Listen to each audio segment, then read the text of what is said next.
Wabarakatuh.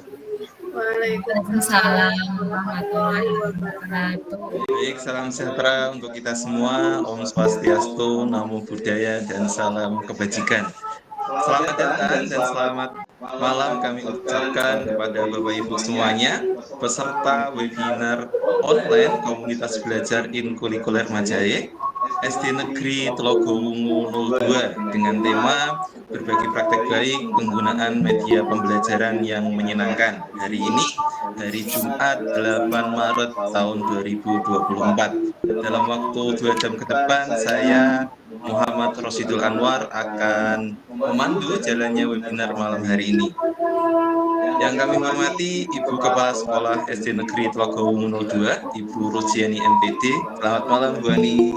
Malam ada Pak Eko juga, Pak Anwar. Iya, selamat malam Pak Eko hadir. Selamat malam Pak Eko. Ya, saya hormati juga dua narasumber kita hari ini, Bu Wara Isna Nur Maulana dan Bu Indah Veronica. Selamat malam Bu Isna, Bu Indah. Yes, Suaranya. Pak Anwar, Bu Ani, Pak Eko. Anak-anak aman Ibu malam ini? Alhamdulillah diamankan lebih dahulu. Semoga Saya saja sapa tidak juga tanggung. dua narasumber tamu kita malam hari ini. Ada Bu Dokter Fitri Aniwati, tadi bergabung sepertinya. Selamat malam Bu Dokter. Halo, Baru selamat calon. malam semuanya. Amin, saya didoakan ya. Ini pun Bapak Ibu semuanya supaya segera jadi Iya. lagi deh. Oh iya. Saya panggilnya Bu Dokter nggak apa-apa ya? Oke, monggo kerso. Oh iya. Baik, selamat malam juga kepada Bapak Ibu beserta webinar malam hari ini. Selamat malam Bapak Ibu, boleh minta jempolnya? Boleh minta jempolnya malam hari ini, sehat-sehat semua ya. Saya doakan semua sehat dan bahagia. Baik Bapak Ibu yang kami hormati, pada kesempatan malam hari ini mari kita sama-sama mengucap syukur kepada Allah Subhanahu wa taala. Mari kita sama-sama bersyukur kepada Tuhan Yang Maha Esa karena malam hari ini kita telah diberikan banyak sekali nikmat, salah satunya berupa nikmat kesehatan, berupa nikmat kesempatan, sehingga pada malam hari ini kita bisa berkumpul, kita bisa belajar bareng dengan keadaan sehat, semangat. Semoga pertemuan kita malam ini membawa dampak yang positif, membawa kebaikan, dan membawa manfaat untuk kita semuanya. Amin amin ya robbal alamin. Bapak Ibu yang kami hormati, sebelum webinar malam hari ini kita mulai, mohon izin saya menyampaikan beberapa informasi terkait tentang webinar malam hari ini. Yang pertama, kami mohon Bapak Ibu untuk mematikan mikrofon selama pemateri memaparkan materi malam hari ini. Yang kedua, pada sesi tanya jawab dan diskusi nanti, silahkan Bapak Ibu bisa menuliskan pertanyaan di kolom chat atau bisa bertanya langsung kepada narasumber dengan menekan tombol raise hand terlebih dahulu. Yang ketiga, nanti link absen atau link presensi kami bagikan di tengah acara ya Bapak Ibu. Silahkan Bapak Ibu bisa mengisi link absennya karena nanti link absen kita gunakan untuk mengisi data sertifikat. Dan yang keempat, sertifikat webinar malam ini bisa Bapak Ibu gunakan untuk mengisi RHK di BMM. Nomor 5 yaitu meningkatnya kompetensi melalui peran sebagai peserta berbagi praktik baik yang diselenggarakan oleh komunitas belajar dengan poin 4. Yang terakhir, kami mohon nanti Bapak Ibu bisa menjaga ketertiban dan kenyamanan selama webinar berlangsung. Langsung saja, saya di sini menyampaikan susunan acara webinar pada malam hari ini. Yang pertama yaitu pembukaan, yang kedua mendengarkan lagu Indonesia Raya, yang ketiga doa, yang keempat sambutan, yang keempat penyampaian materi, dan yang keenam adalah foto bersama dan penutup. Bapak Ibu yang kami hormati, mari kita sama-sama buka acara webinar malam hari ini dengan membaca basmalah bersama-sama. Bismillahirrahmanirrahim. Baik, kami lanjutkan ya. Kami lanjutkan acara yang kedua, yaitu mendengarkan lagu kebangsaan Indonesia Raya.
Mau kita bahas kok. Oke.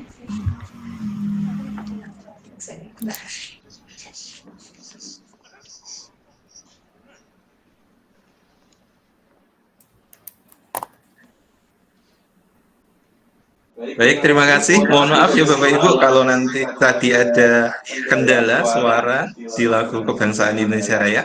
Kami lanjutkan saja nggih ke acara berikutnya yaitu sambutan. Doa dulu nggih. Ya, sebelum sambutan kita berdoa dulu. Baik, Bapak Ibu, mari kita sejenak berdoa sesuai dengan agama dan keyakinan kita masing-masing. Berdoa dimulai.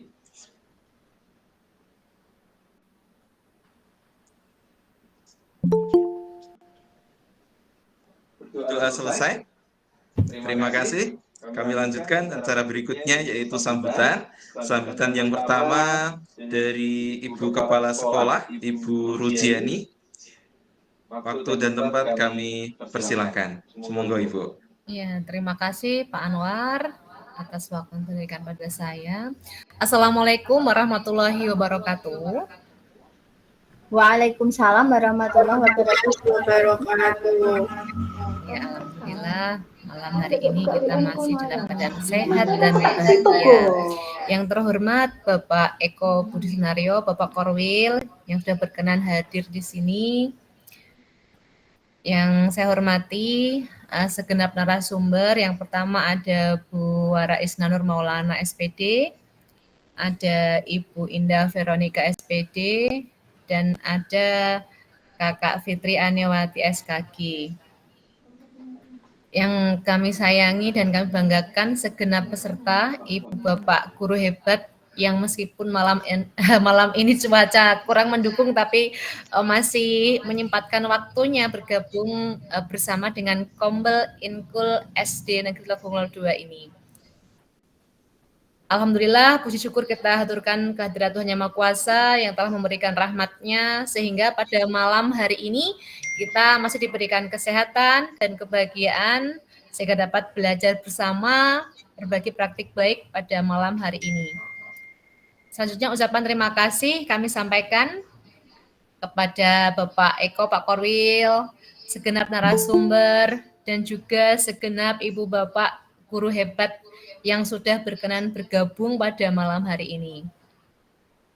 Yang kedua, permohonan maaf jika memang nanti selama kegiatan ada terdapat kendala karena memang cuaca malam ini juga memang gerimis, hujan cenderung gluduk gitu, jedar-jedor dan mati lampu pet. Terus alhamdulillah hidup lagi. Ya, jadi penuh drama. Semoga saja nanti malam ini ilmu yang kita dapatkan berkah barokah dan bisa tersab dengan baik sehingga apa yang nantinya kita dapat kita implementasikan untuk siswa-siswi kita dalam pembelajaran. Sebelum dimulai, saya ada pantun seperti biasa, ya, supaya nggak tegang. Ini kayak tadi itu tegang gara-gara udah masuk malah metu meneh gara-gara listriknya mati. Ya, ini buat mencairkan suasana ya. Saya pantun dulu. Tak tulis tadi sudah kok ya. Nanti bilang cakep aja ya, cakep gitu ya, karena hostnya cakep ini ya. Siap. Ada jambu di seberang jendela. Cakep. Ingin hati rasa memetik. Cakep. Hujan gerimis aja. Cakep. Bagi praktik baik ya. Untuk pembukaan nanti mungkin Pak Eko berkenan untuk membuka kegiatan malam hari ini sehingga dari saya cukup sekian. Dilanjutkan. Terima kasih. Wabillahi taufiq wal hidayah. Wassalamualaikum warahmatullahi wabarakatuh. Waalaikumsalam warahmatullahi wabarakatuh.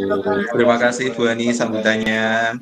Sambutan yang kedua kami mohon Pak Eko. Pak Eko berkenan untuk memberikan sambutan pada webinar malam ini sekaligus membuka kegiatan, gitu Pak. Kepada Pak Eko, waktu kami persilahkan. Semoga Pak Eko. Ya, terima kasih. Bismillahirrahmanirrahim. Assalamualaikum warahmatullahi wabarakatuh. Waalaikumsalam.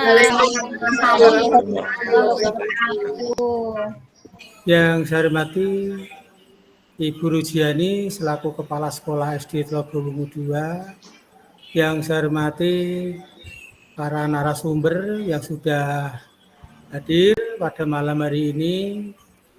Saya hormati tidak lupa pada rekan-rekan panitia yang sudah melaksanakan kegiatan pada malam hari ini, serta teman-teman guru-guru hebat yang sudah mengikuti kegiatan pada malam hari ini. Pertama, kita panjatkan puja dan puji syukur kehadirat Allah Subhanahu wa taala yang mana kita masih diberi beberapa kenikmatan, di antara nikmat sehat, selamat, sehingga bisa mengikuti kegiatan pada malam hari ini. Ini kegiatan yang luar biasa untuk kita sebagai guru, sebagai pendidik, untuk pengembangan ilmu dalam rangka untuk melaksanakan program pemerintah yaitu tentang PMM. Harapan kami kegiatan ini nanti bisa berjalan dan bisa diikuti bersama. Semoga saja nanti sinyalnya lancar sehingga bisa mengikuti semua. Amin, Pak. Matur suwun. Demikian yang dapat kami sampaikan dengan mengucap Bismillahirrahmanirrahim. Maka kegiatan webinar pada malam hari ini kita nyatakan dibuka dan dapat dilaksanakan. Terima kasih Pak Eko. Terima kasih, semoga saja berjalan dengan lancar. Assalamualaikum warahmatullahi wabarakatuh. Waalaikumsalam warahmatullahi wabarakatuh. Terima kasih Pak Eko sambutannya. Baik Bapak Ibu yang kami hormati, karena kegiatan webinar malam ini sudah dibuka oleh Pak Eko, maka kita masuk ke acara berikutnya, yaitu acara inti pada malam hari ini, pemaparan webinar berbagi praktek baik penggunaan media pembelajaran yang menyenangkan. Untuk materi yang pertama nanti akan disampaikan oleh narasumber kita, Ibu Indah Veronica. Selamat malam Bu Indah, sudah siap? Selamat malam, sudah siap Pak. Ya, baik. Materi yang pertama yaitu tentang penggunaan media pembelajaran kreatif, liput atau lingkaran putar. Ya, Bu Indah? Yes. Baik, Bapak Ibu, silahkan untuk Bu Indah, waktu dan layar kami persilahkan. Yes. Terima kasih atas waktu yang diberikan. Mohon izin ya, Bapak Eko dan Bu Ani untuk menyampaikan materi. Ya, silakan Bu Indah. Ya, selamat malam Bapak Ibu semuanya. Selamat malam. Ya, izinkan saya untuk memperkenalkan diri.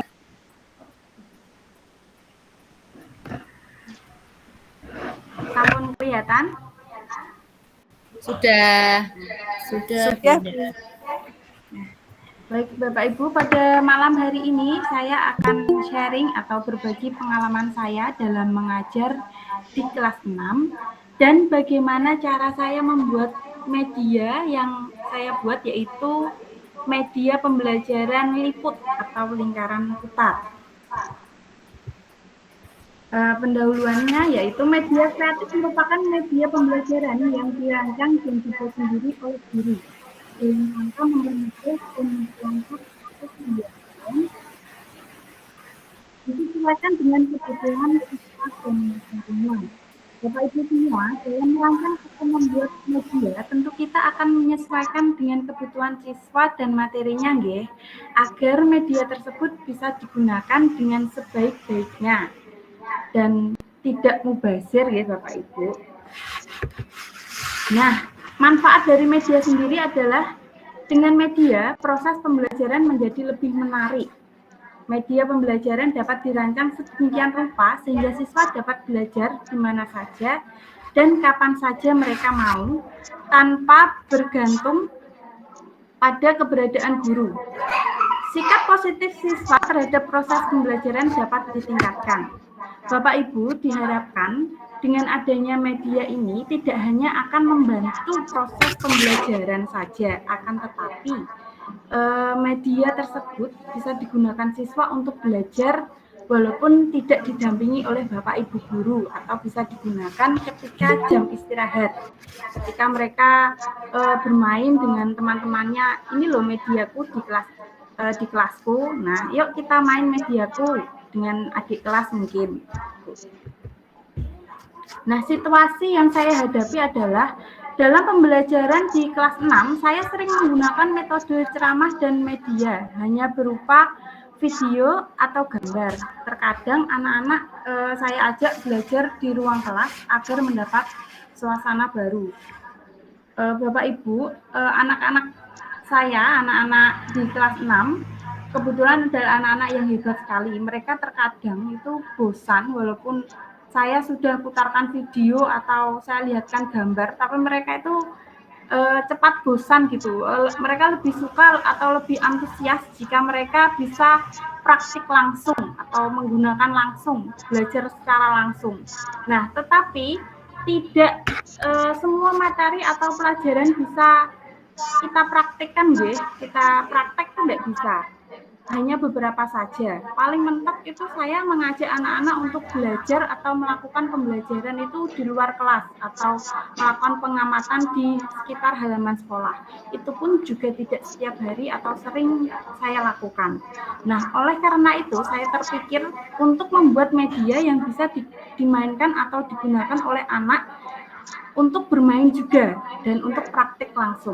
Nah, akan tetapi ada beberapa tantangan yang saya hadapi, yaitu adalah menyesuaikan materi, waktu, dan biaya. Saya tidak bisa berbohong ya Bapak Ibu, karena 3 hal ini adalah tantangan terbesar buat saya. Menyesuaikan materi dan waktunya itu merupakan tantangan yang besar buat saya, karena tidak semua materi bisa saya visualkan ke dalam media pembelajaran karena melihat waktu dan biaya yang saya gunakan untuk membuat media. Jadi saya berpikir media saya ini harus bisa saya gunakan itu untuk beberapa kali, tidak hanya 1-2 kali, tapi terus menerus gitu. Malah kalau bisa media saya ini saya gunakan tidak hanya di satu materi pembelajaran saja, tetapi bisa untuk beberapa materi pembelajaran saja.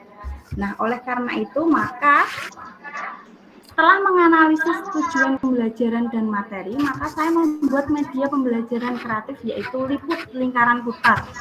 Media yang saya buat berbahan dasar triplek dan kertas stiker.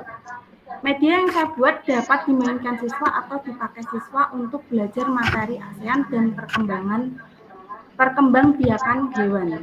Jadi media saya ini bisa digunakan untuk 2 materi pembelajaran sekaligus ya.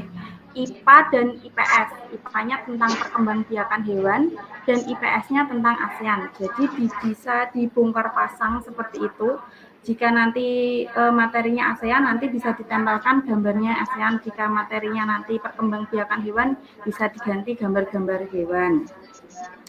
Dan materi ASEAN ini tidak hanya ada di semester 1, tapi juga ada di semester 2. Jadi media saya ini bisa saya gunakan di semester 1 dan di semester 2. Lebih praktis, lebih ngirit juga. Nah, ini adalah gambaran media saya. 85 atau 90% hasil jadinya nggih. Untuk yang ini dari samping ini adalah aqua untuk tempat nanti gambar-gambarnya ini.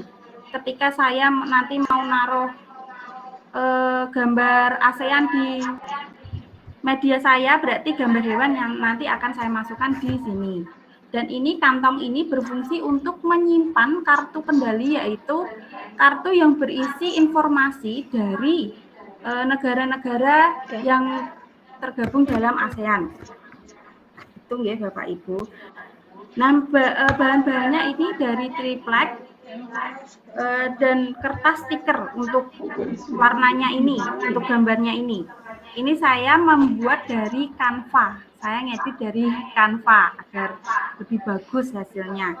Terus saya print agar tidak 2 kali jalan, jadi saya langsung ngeprint menggunakan kertas stiker. Jadi saya tidak perlu mencari lem untuk ngelem kertasnya lagi, nanti lebih ribet gitu. Bu, kalau pakai kertas biasa. Jadi kalau pakai stiker itu lebih simpel menurut saya. Dan ini untuk gambarnya yang ini saya print dengan kertas biasa, tapi untuk kertas yang lebih tebal. Lalu saya potong-potong sesuai dengan garisnya ini, dan saya laminating. Nah, ini hasil jadinya. Ini untuk yang ASEAN dan ini untuk hewan-hewannya. Nah, ini untuk tempatnya yang tadi. Nah, ini ada sedikit video pembuatan media liput saya yang saya video sedikit karena saya tidak terpikir untuk mendokumentasikan saat membuat medianya itu. Jadi saat sudah 85 atau 90% baru saya dokumentasikan. Saya putarkan ya.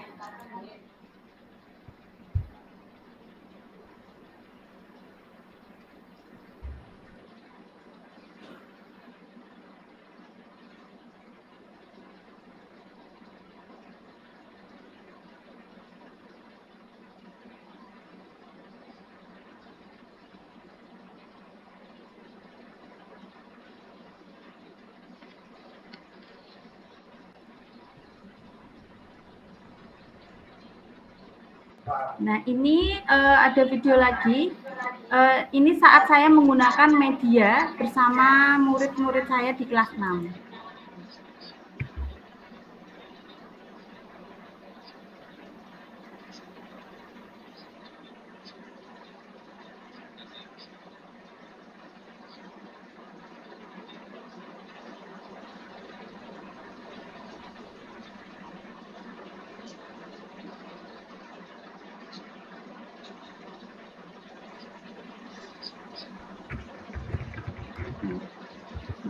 Dan ini video terakhir yaitu penggunaan media oleh siswa, yaitu murid saya di kelas 6 dengan adik-adik kelasnya.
Ya, itu tadi video ketika murid saya kelas 6 menggunakan dengan adik kelasnya, yaitu dengan kelas 3.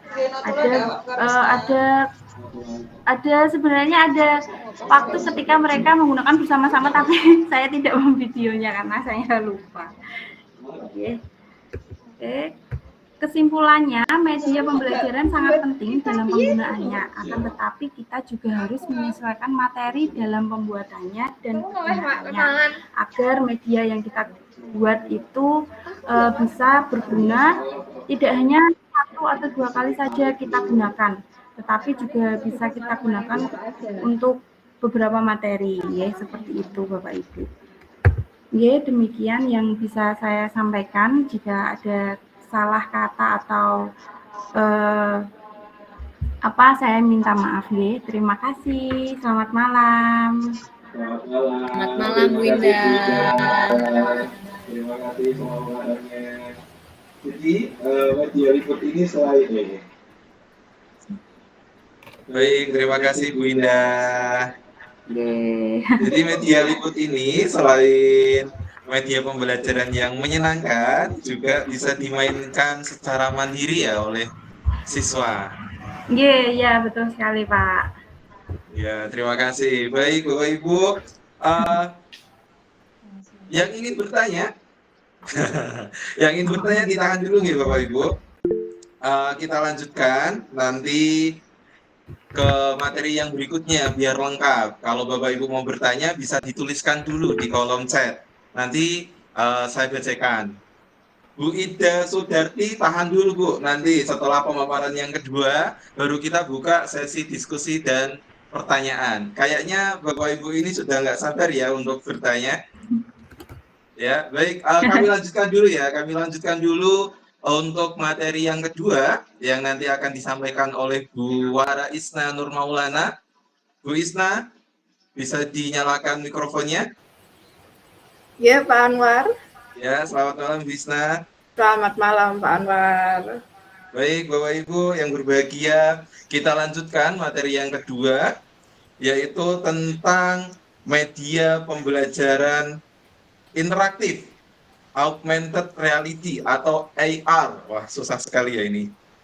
Jadi pembelajaran ini untuk mendukung pembelajaran yang berdiferensiasi yang nanti akan disampaikan oleh Ibu Wara Isna Nur Maulana. Kepada Bu Isna, waktu dan layar kami persilahkan. Ya. Terima kasih, Pak Anwar. Assalamualaikum warahmatullahi wabarakatuh. Waalaikumsalam. Selamat malam, Bu Eni, Pak Eko, dan Bapak Ibu guru hebat semuanya. Apakah suara saya terdengar dengan jelas ya, Bapak Ibu? Sudah jelas. Oke, alhamdulillah. Ya, mari kita nikmati rintik-rintik hujan bersama dengan suara-suara geluduk ini. Sambil mendengarkan juga suara saya yang mungkin alhamdulillah agak sedikit berkembang. Narsis sedikit ya, Bapak Ibu. Ini saya langsung saja ya share screen.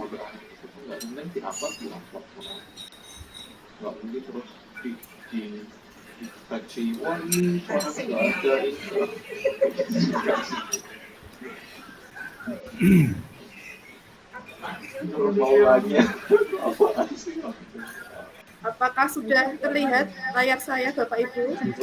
Ya. Ini kok tiba-tiba macet sinyalnya. Hujan Bu Isna. Enggak. Sebentar. Apakah sinyal di panjenengan semuanya juga sudah Bapak Ibu? Iya, sama. Tapi aman terlihat. Aman, ya. Ya, saya mulai ya Bapak Ibu. Di sini saya berbagi praktik baik tentang pembelajaran di kelas saya menggunakan media AR atau augmented reality. Nah, mungkin bagi sebagian Bapak Ibu sudah ada yang dengar atau mungkin belum. Nah, mari kita di sini belajar bersama-sama, nggih. Apabila saya ada salah atau kekurangannya, nanti Bapak Ibu yang sudah tahu dengan media ini mungkin bisa saling berbagi di sini. Nah, ya ini sinyalnya keluar. Tadi lebih ya. Ini sebetulnya sinyalnya Pak. Nah, ini penggunaan media AR untuk mendukung pembelajaran berdiferensiasi. Nah, mungkin dari sebagian besar Bapak Ibu sudah tidak asing lagi dengan kata-kata pembelajaran berdiferensiasi. Nah, itu lagi ini di era ini ya, di waktu-waktu ini. Ini sinyalnya kok jelek sekali ternyata.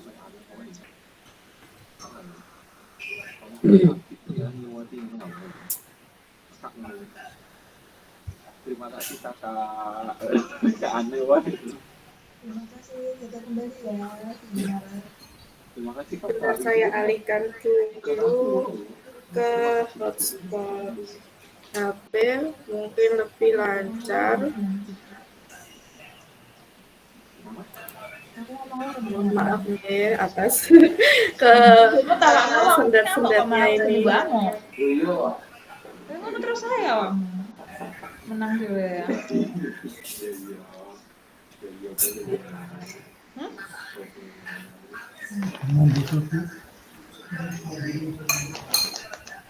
Ya maaf kak. Nah, latar belakangnya itu karena setiap anak terlahir unik dengan karakteristik yang berbeda-beda. Gaya belajar dan kesiapan belajar masing-masing anak juga berbeda-beda. Sehingga kita sebagai guru perlu mendesain pembelajaran yang memperhatikan Nggak bisa pakai manual siswa, kadang. supaya pembelajaran yang dihasilkan mampu memenuhi Iya, kebutuhan pakai belajar itu murid. tidak selamanya iso diklik kanan-kanan terus nggak bisa atau balik. Nah, lalu nggak apa bisa. sih pembelajaran berdiferensiasi ini? Nah, ini saya mengutip dari Tomlinson 2001. Pembelajaran berdiferensiasi adalah serangkaian keputusan masuk akal atau common sense yang dibuat oleh guru yang berorientasi kepada kebutuhan murid. Lalu pembelajaran berdiferensiasi juga merupakan salah satu cara untuk guru memenuhi kebutuhan setiap siswa, sehingga dapat mempelajari materi pelajaran sesuai dengan kemampuan apa yang disukai dan kebutuhannya masing-masing, sehingga mereka tidak frustasi dan merasa gagal dalam pengalaman belajarnya. Jadi mendukung agar kita tuh membuat media pembelajaran yang supaya pembelajaran itu lebih bermakna gitu ya, yang selalu didengungkan kepada kita sebagai seorang guru. Nah, ini untuk bentuk diferensiasi ada pembelajaran berbasis konten, proses, dan produk. Ada 3 macam, 3 jenis. Untuk yang konten, materi yang diajarkan kepada murid sebagai tanggapan dari kesiapan belajar murid, minat atau profil belajarnya, bisa visual, auditory, atau kinestetik. Sedangkan untuk proses, perbedaan proses pembelajaran dengan menyediakan kegiatan berjenjang, ada pertanyaan pemandu atau tantangan, membuat agenda individual murid, memvariasikan waktu, mengembangkan kegiatan bervariasi, dan menggunakan pengelompokan yang fleksibel. Sedangkan yang produk, perbedaan produk tampilan kepada murid dengan memberikan tantangan atau keragaman variasi dan memilih produk apa yang diminatinya. Ya, coba saya tampilkan lagi. Nah, selanjutnya ini tantangan saya adalah yang pertama mengidentifikasi kebutuhan murid tentang gaya belajar murid. Jadi saya memilih untuk pembelajaran kali ini saya berbasis konten yang tentang profil belajarnya. Jadi tantangan saya identifikasi kebutuhan murid. Terus yang kedua adalah membuat media pembelajaran yang membutuhkan waktu. Kita itu membuat media itu memang butuh waktu ya, butuh waktu, butuh tenaga, dan juga butuh biaya kayak Bu Indah ya. Betul sekali.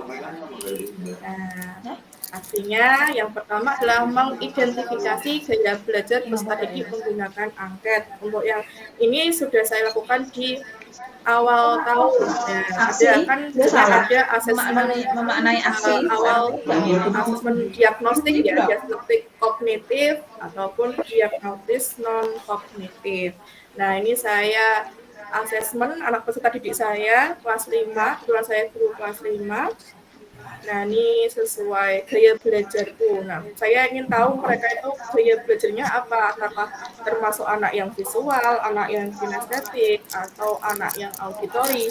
Dan hasilnya adalah anak peserta didik saya itu ada yang buru-buru full 100% banget. Nah, itu dia kinestetik banget. Terus ada yang mungkin 80% visual, yang lainnya bisa menerima semua, bisa auditory, bisa visual, bisa kinestetik.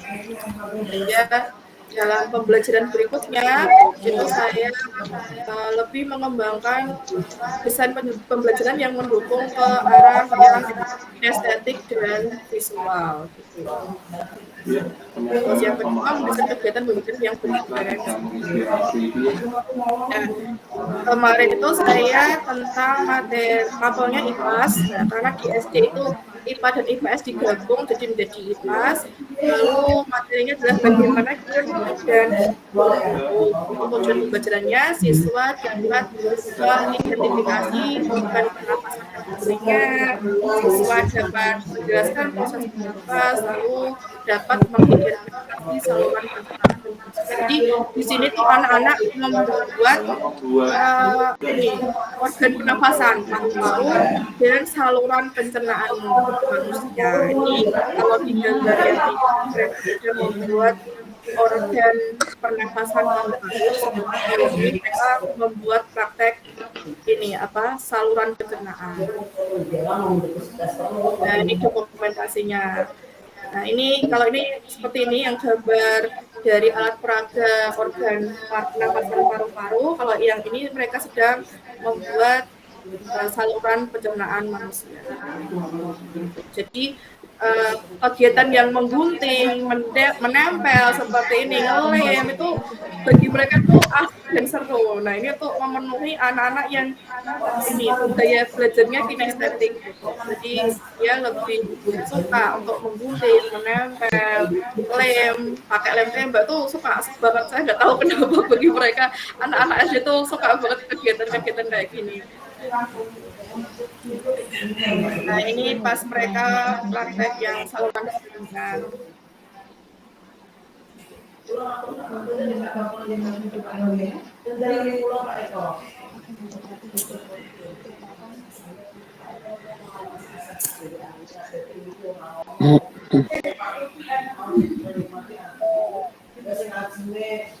Nah ini kegiatan mereka.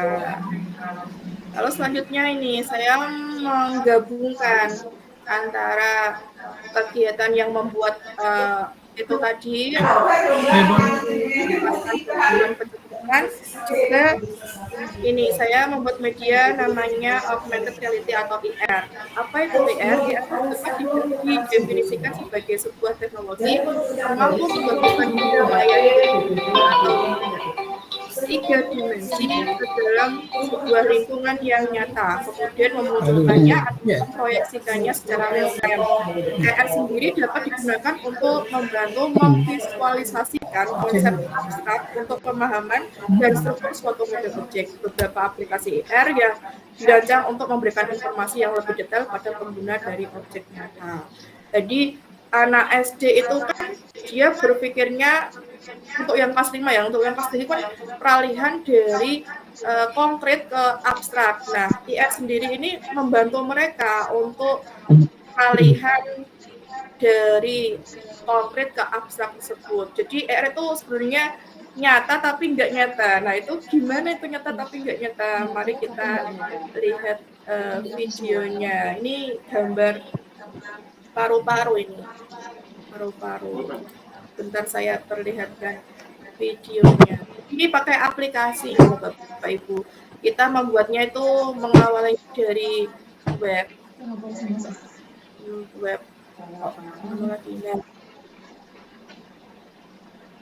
Nah, jadi ini kita objeknya itu kalau di dalam HP itu seperti nyata, tapi sebetulnya di kehidupan nyata itu nggak ada objek ini. Tapi kalau lewat HP kita lihat lewat handphone itu ada. Ini anak-anak.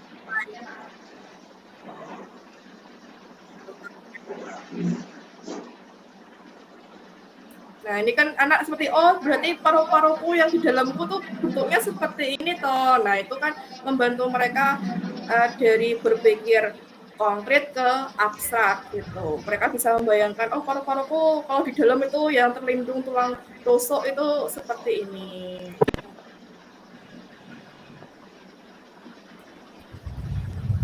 Nah itu maaf.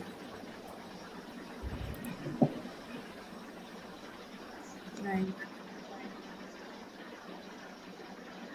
Ya,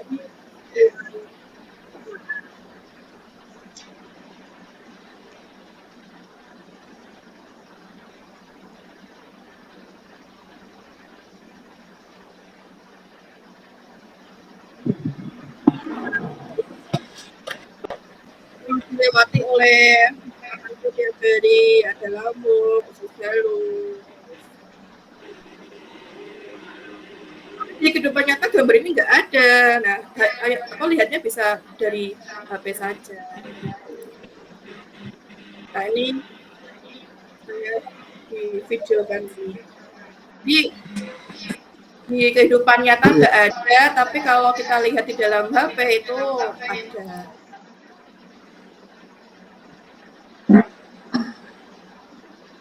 Nah, ini anak-anak suka ini.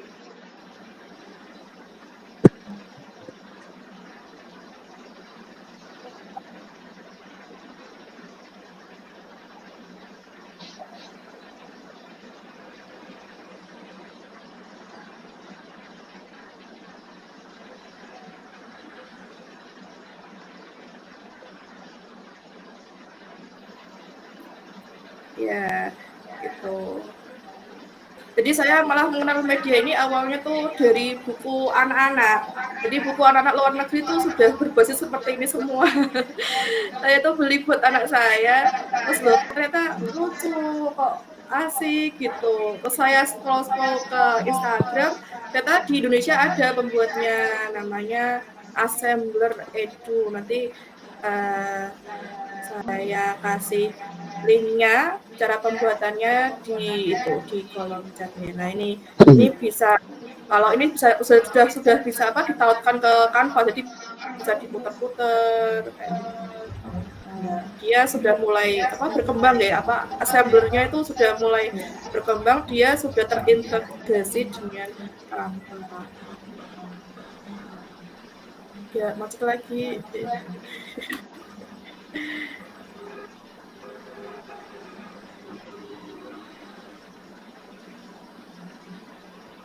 Masih itu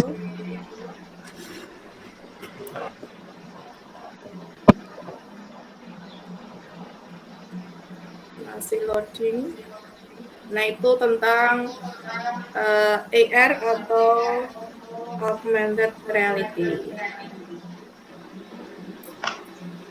Maaf masih itu nih, kok nggak bisa ya.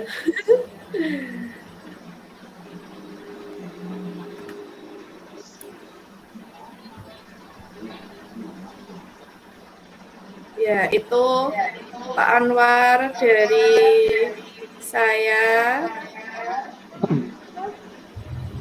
Karena itu masih ada, terakhir masih ada sih, tapi itu saja saya sudah cukup, ya, Bapak Ibu. Sekian dari saya. Memang penggunaan media itu butuh butuh waktu, ya, terutama tuh waktu menyita waktu sekali untuk membuat media pembelajaran dan memikirkannya itu harus pakai apa ya yang menarik buat anak gitu. Apalagi di zaman sekarang ini anak-anak tuh mereka tuh kan istilahnya motoriknya sudah istilahnya sudah kayak dari YouTube, Instagram, TikTok dan sebagainya tuh kan mereka sudah visualnya tuh kayak udah tingkat tinggi gitu loh. Jadi kita perlu suatu media yang memang mendekati itu semua. Jadi memang harus butuh waktu yang lumayan cukup untuk membuat media, dan kita harus semangat sebagai guru agar mereka itu pembelajarannya seperti itu. Sekian dari saya. Apabila ada salah kata saya mohon maaf. Apabila tadi juga ada kendala-kendala banyak sekali, saya juga mohon maaf. Wassalamualaikum warahmatullahi wabarakatuh. Waalaikumsalam warahmatullahi wabarakatuh. Beri aplaus untuk Bu Isna. Terima kasih Bu Isna atas pemaparannya. Luar biasa sekali. Baik, Bapak Ibu, demikian pemaparan materi yang sangat luar biasa dari Bu Indah, Bu Isna tentang penggunaan media pembelajaran yang menyenangkan. Lengkap sekali ya Bapak Ibu, sudah disampaikan media pembelajaran kreatif, media pembelajaran interaktif. Semoga bisa menginspirasi kita semua untuk menggunakan media pembelajaran yang menyenangkan di kelas. Jadi, monggo Bapak Ibu yang tadi sudah tidak sabar untuk bertanya, silahkan kami buka 3 pertanyaan pertama. Silakan Bapak Ibu yang mau bertanya bisa menekan tombol raise hand terlebih dahulu. Dan sambil menunggu Bapak Ibu yang bertanya, kami sampaikan kembali bahwa link absen sebentar lagi kita bagikan. Silakan Bapak Ibu untuk mengisi link absennya, karena nanti link absen kita gunakan untuk mengisi data sertifikat. Dan sertifikat nanti bisa Bapak Ibu gunakan untuk mengisi RHK di PMM nomor 5, yaitu meningkatnya kompetensi melalui peran peserta berbagi praktik baik yang diselenggarakan oleh komunitas belajar dengan poin 4. Silakan Bapak Ibu yang mau bertanya, kami persilahkan.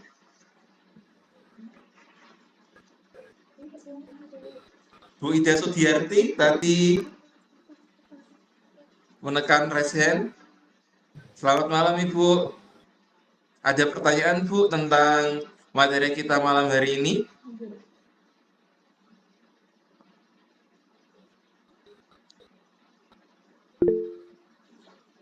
Atau Bapak Ibu yang lain ada yang mau bertanya? Bu Siti Mustia. Selamat malam Bu Tia. Silakan Ibu pertanyaannya. Iya, terima kasih atas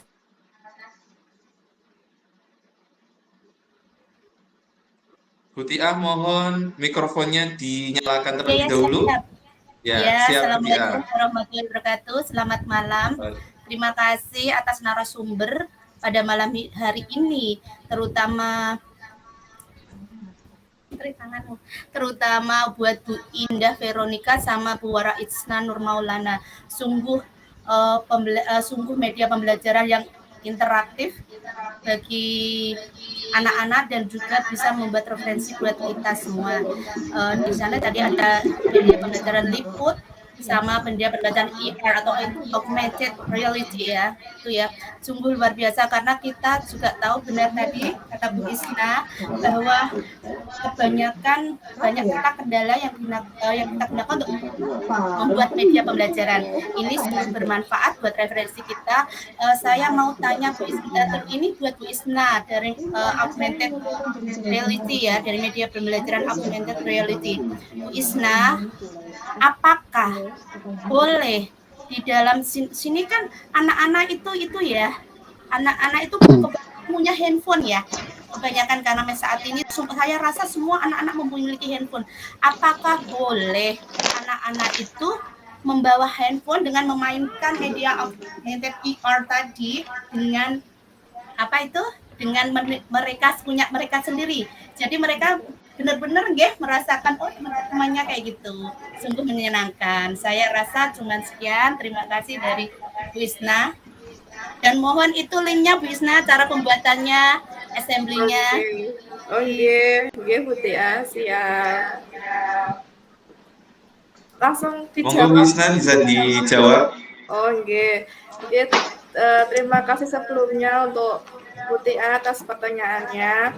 Untuk betul ketika anak-anak merasakan sendiri untuk memegang HP, memainkannya, itu memang nanti akan berdampaknya lebih berbeda ya, mungkin akan lebih nyantol ke otaknya mereka gitu.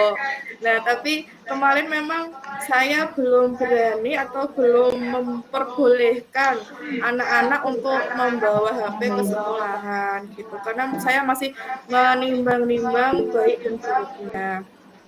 Itu yang pertama. Terus untuk yang kedua itu mungkin kalau Bu Hani memperbolehkan ya Bu. Mungkin kalau anak-anak membawa HP mungkin memperbolehkan, tapi untuk saya sendiri tuh saya masih kayak khawatir, ragu apa gimana gitu. Masih belum yakin lah kalau anak-anak untuk membawa HP di rumah. Nah, Tapi sebetulnya biasanya itu bisa kok ini linknya saya berikan ke anak-anak. Nanti anak-anak tuh bisa mendownload aplikasinya di Play Store, itu bisa. Lalu mereka memainkan sendiri di rumah juga sebetulnya bisa itu, Bu.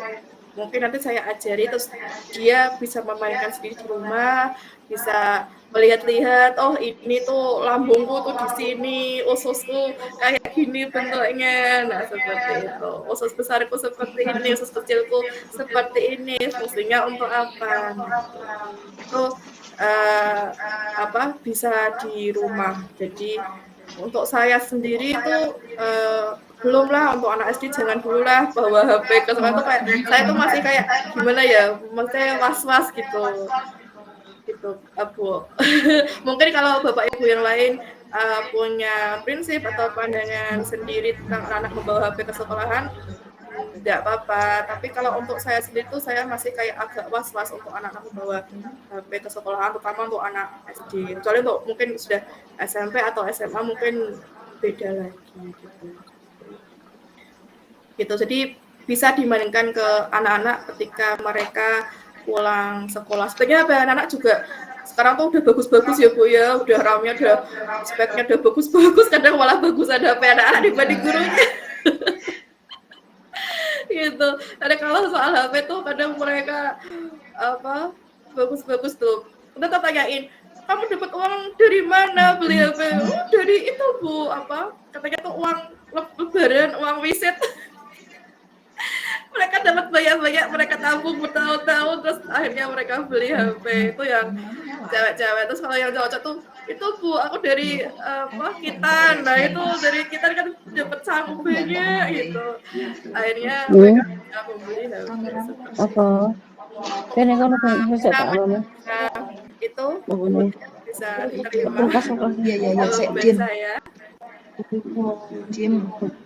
Sama-sama Ibu Tia. Seperti itu, Ibu Tia, ada tanggapan? Sampun. Ya, terima kasih Bu Isna, Bu Tia. Ada pertanyaan kedua. Dunia, selamat malam Bu Sonia. Bu Sonia, silakan. Mau bertanya? Oh baik Bapak, terima kasih untuk waktu dan kesempatannya. Saya izin mohon maaf nggak bisa menayangkan video saya. Oke, terima kasih atas waktunya. Untuk pertanyaan ini tidak sekaligus menjawab ya, tapi saya akan memberikan bantuan, mencoba membantu dari pertanyaannya Bu Tia. Kita memang benar Ibu, bahwasanya kalau anak-anak itu tidak selamanya boleh ya membawa HP. Oke. Tapi kita punya cara, Bu. Yang pertama adalah meminjamkan HP guru. Oke, adalah salah satu cara untuk menurut saya seperti itu. Apalagi kita kan gurunya banyak, nggih. Ya, tidak kalah dengan jumlahnya muridnya Bu Isna. Jadi kemungkinan kita bisa bergantian atau dibuat kelompok. Apalagi Bu Isna tadi menjelaskan bahwasannya pembelajarannya adalah diferensiasi.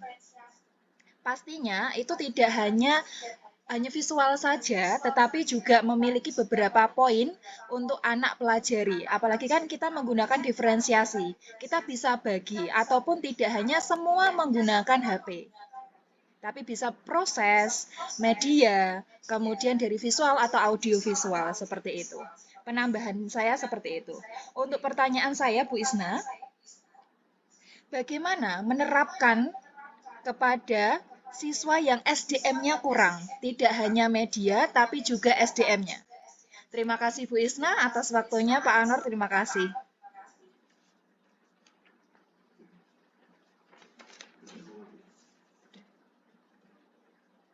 Baik, terima kasih Bu Nia atas tanggapan dan pertanyaannya.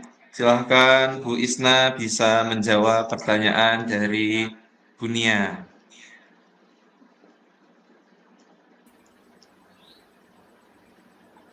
Oke, terima kasih atas masukan dan sarannya, tambahannya Bu Nia. Oke, betul. Mungkin nanti seperti itu bisa ya, saya pinjam HP-nya Bapak Ibu guru, lalu anak-anak bisa mengakses media tersebut. Terus untuk pertanyaan keduanya tentang bagaimana SDM-nya jika kurang. Di sini mungkin maksudnya Bu Sonia sumber daya ya, apa bagaimana? Atau sumber SDM tuh SDM sumber daya manusianya, anak-anaknya yang kurang atau bagaimana gitu ya? Ya, jadi menurut yang disampaikan Bu Isna tadi kan pembelajaran berdiferensiasi gitu Isna. Jadi yang dimaksud dunia mungkin SDM itu adalah siswanya. Karena kemampuan siswa kan berbeda-beda. Seperti itu Bu Isna mungkin.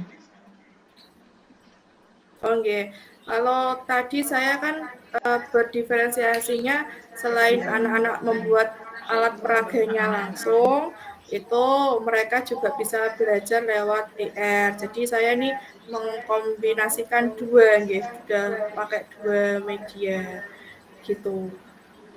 Seperti itu Pak, atau maksudnya gimana ya? Nah, itu. Baik, Nia mungkin ada. Dan memang kalau untuk tanggapan anak-anak Nia? yang SDM-nya kurang itu memang harus terus-terusan. Jadi memang mungkin jika media tidak cukup ya kita itu memang harus terus-terus mengingatkan. Jadi di kelas 5 itu setiap hari saya sepulang sekolah itu ada tebak-tebakan memang. Jadi saya ingat guru SD saya dulu setiap pulang itu harus main tebak-tebakan, yang bisa menjawab bisa pulang gitu. Nah itu saya mencoba ke anak didik saya, peserta didik saya main tebak-tebakan apa yang kita pelajari sebelumnya atau apa yang kita pelajari 2 atau 3 hari sebelumnya. Jadi pertanyaannya saya ya random gitu untuk istilahnya lebih ke mengasah ini otaknya mereka agar terus berpikir gitu, apa ya jawabannya gitu.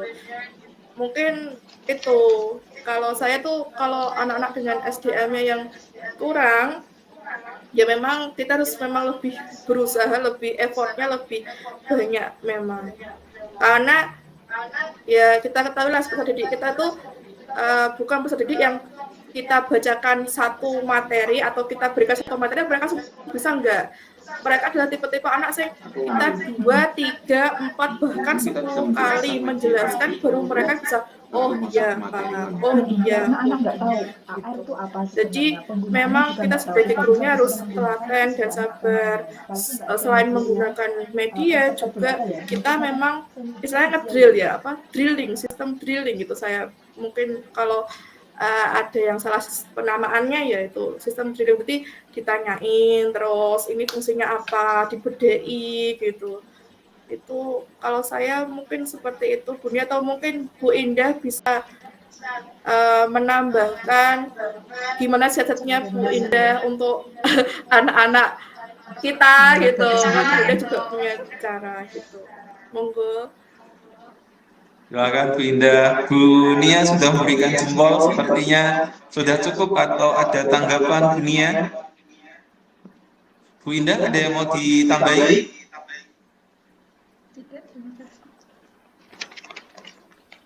Cukup? Cukup? Baik, mungkin guru bisa menjelaskan medianya terlebih dahulu karena medianya Bu Isna itu mungkin masih baru ya. Bacanya gimana Bu Isna tadi? AR ya. AR, augmented Ya, reality. itu mungkin bisa dijelaskan dulu apa itu AR baru bisa masuk ke materi seperti itu nggih.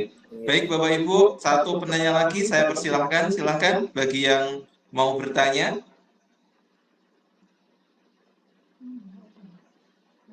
Ada Pak Muhammad Jangkar tadi, silahkan Bapak, ada yang ditanyakan? Saya buka satu pertanyaan lagi dan selanjutnya kita masuk ke materi yang ketiga. Sampun, ya terima kasih Bapak. Biar lengkap 3 pertanyaan. Jadi yang disampaikan Ibu Isna dan Ibu Indah tadi itu kan masing-masing wali kelas tinggi ya. Kira-kira media pembelajaran yang disampaikan tadi bisa diterapkan juga ke kelas rendah tidak Bu? Monggo Bu Indah, Bu Isna mau menanggapi. Bu Indah, suaranya tidak terdengar, Bu Indah. Suaranya tidak terdengar. Mungkin apa ya? Ada speakernya mati mungkin. Atau Oh, mungkin headset, nggak usah pakai headset, Bu Indah. Nggak bisa. Baik, Bu Isna mau nambahin? Oh iya, Apakah mungkin media itu bisa bisa sekali diterapkan Pak Di ini. kelas rendah juga, Bu Isna. Iya, bisa sekali nih untuk di kelas rendah mungkin bisa malah. Jadi, Bu Tia mau menanggapi, silakan Bu Tia. Mikrofonnya bisa dinyalakan dulu, Bu Tia. Terima kasih Pak Anwar. Mungkin saya Ya. sebagai kelas rendah setelah dari apa materi Bu Isna sama materinya saya lebih tertarik kepada semua bagus. Tetapi itu saya tertarik kepada punyanya Bu Isna yaitu ER dari Augmented Reality ya. Itu karena mungkin kalau kelas 1 itu dalam bahasa Indonesia itu kan mengenal kata-kata kata suku kata baru itu bisa diterapkan berarti dalam bentuk-bentuk kata baru seumpama hewan kayak gitu benda berarti bisa ya bisa kayak begitu karena sebenarnya sudah punya gambaran berarti mulaiku nanti bisa tak implementasikan daripada IR ini ya berarti Mohon maaf Bapak Supi, apakah ada yang mau ditanya? tapi anak-anak lebih tahu lebih nyata gitu kan nggak mungkin kalau kita mengenal suku kata dari hiu heho kata aku menyebutkan harimau tak datangkan harimau kan Harimau di kelas, betul. Tidak perlu ke kebun binatang, Bu. Langsung harimau di kelas. ya besok bisa ini manasik haji apa umroh gitu ya, langsung ke Ka'bah. kita hadirkan Ka'bah dalam augmented reality-nya ya Bu ya. Ya, biar anak-anak merasakan udah umroh, udah gitu. Ya. Saya rasa terima kasih. Terima kasih, Bu Tia. Bapak Supisarno, ada yang mau ditanyakan, Pak? Atau kepencet? Bapak? Oh, sepertinya kepencet ya. Baik, Bapak Ibu, saya cukupkan ya pertanyaan untuk materi media pembelajaran yang menyenangkan. Kita lanjut ke materi yang berikutnya, yaitu tentang materi kesehatan gigi dan mulut yang nanti akan disampaikan oleh Ibu Dr. Fitri Aniwati SKG, seperti itu. Dan sebelum materi disampaikan, mohon izin saya membacakan sedikit biodata dari narasumber kita malam hari ini. Untuk identitas umum, nama Fitri Aniwati, tempat tanggal lahir Pati 12 Februari 2002, alamatnya di Desa Purwosari, Telogowungu, jenjang pendidikan S1, program studi kedokteran gigi dengan IPK 3,79. Cum laude ya Bapak Ibu, luar biasa sekali. Dan ini beberapa prestasi yang dimiliki. Waduh, bahasa Inggris semua ini. Saya coba bacakan. Yang pertama, top 10 finalis Research Competition MDS Pro 2020. Yang kedua, runner-up National Public Poster Jember Dentistry Scientific Festival 2020. Top 4 poster publik Aesculapius FK Atmajaya Jakarta 2021. Dan masih ada beberapa prestasi yang dimiliki. Langsung saja nih Bapak Ibu untuk mempersingkat waktu untuk Bu Dokter. Selamat malam Bu Dokter. Aduh Pak, ya selamat malam Pak. Ya, sudah siap nih dengan materinya malam ini?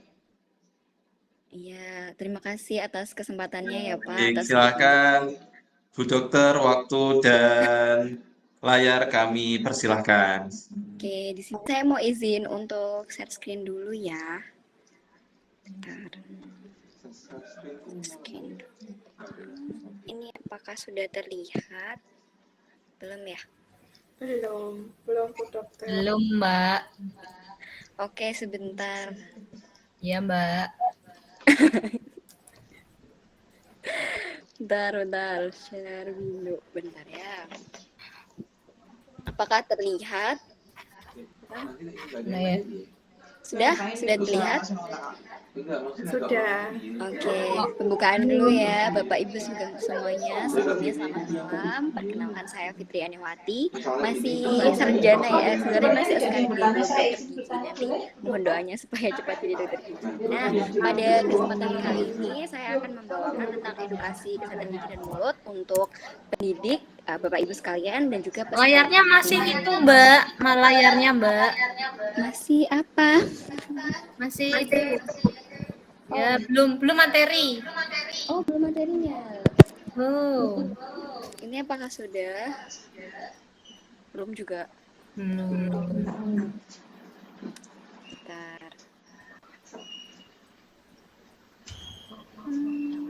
Oke. Ini sudah terlihat. Nah, ini loh, baru. Ya. Sudah terlihat. Ya, sudah terlihat. Oke, ini Sudah terlihat. edukasi kesehatan gigi dan mulut bagi pendidik dan juga peserta didik. Nah, nanti kira-kira bahasannya hari ini nanti tentang topiknya ada beberapa ya. Yang pertama tentang edukasi gigi pada anak. Jadi kan untuk anak, kita fokusnya pada anak SD ya. Karena kan Bapak Ibu semuanya adalah orang tua anak saat di sekolah, betul?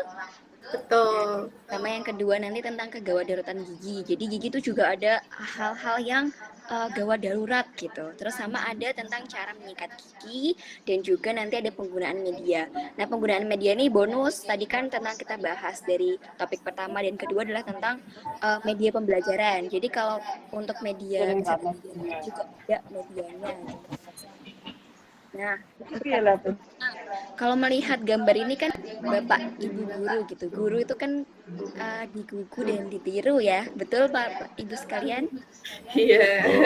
Kira-kira untuk ini kalau gambar ini khususnya untuk anak SD sendiri. Nah, anak SD itu sendiri kriterianya apa aja sih Bapak Ibu gitu? Ada yang tahu kriterianya? Ya, yang paling masuk itu adalah tentang usia. Jadi kan anak SD itu usia masuknya kan sekarang diatur pemerintah ya, minimal usianya 7 tahun. Nah, itu nanti ada juga berkaitan dengan kesehatan giginya. Jadi kalau gigi anak itu sudah SD, masuknya nanti adalah gigi bercampur. Gigi bercampur itu apa sih gitu kan? Gigi bercampur itu kita lihat video di sini ya. Nih. Gigi bercampur itu saat usianya 6. Jadi nanti giginya itu yang depan biasanya anak kelas 1 pada ompong. Gigi dewasa. Jadi gigi dewasa itu hanya berganti 1 kali dalam seumur hidupnya.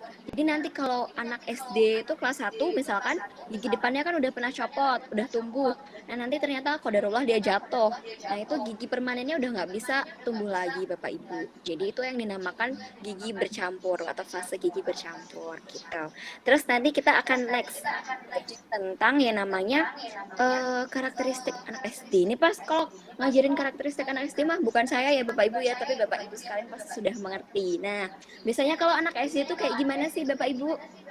Anak-anaknya itu mungkin ada yang bisa membantu menjawab. Kira-kira anaknya itu seperti apa gitu. Los, lugu, gitu ya. Jadi anak SD itu biasanya kan dia suka main. Makan permen katanya Bu. Oh, makan permen. Iya benar, suka makan permen. Masih polos ya, suka makan permen, manis-manis gitu ya.